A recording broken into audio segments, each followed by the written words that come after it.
তো এখানে আমরা কোশ্চেনটা দেখতে পাচ্ছি, এটা সিজিএল 2025-এর কোশ্চেন, যেখানে বলা হয়েছে Sonu started a business by investing 40,000.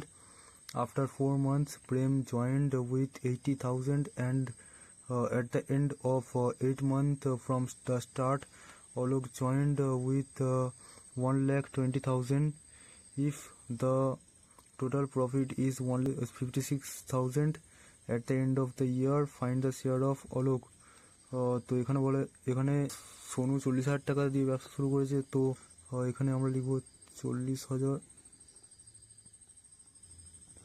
একটু বড়, এবং 4 মাস পরে প্রেম জয়েন করেছে। তো প্রেমের যে মূলধন সেটা 8 মাস ইনভেস্টেড থাকবে। তো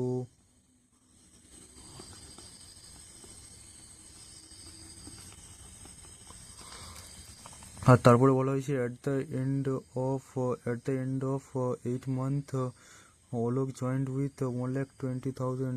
তো অলোকের যে টাকাটা সেটা সেটা কেটেছে 4 মাস।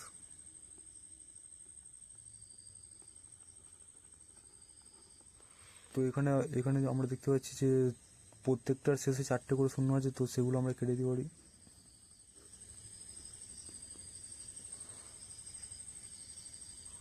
তো 4 দিয়ে কাটলে 4, 2, তো এখানে আসছে 12:16:12।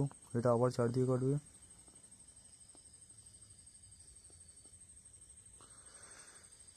প্রশ্ন বলা হয়েছে যে at the end of the year the share of Alok. তো অলোকের শেয়ার কী হবে? টোটাল যে শেয়ার ছিল সেটা হচ্ছে 1,56,000, আর অলোকের শেয়ার হচ্ছে 3, আর টোটাল রেশিও হচ্ছে 10। তো এখানে 10-এর শূন্য আর উপর শূন্য কেটে যাবে। তো অলোকের শেয়ার হচ্ছে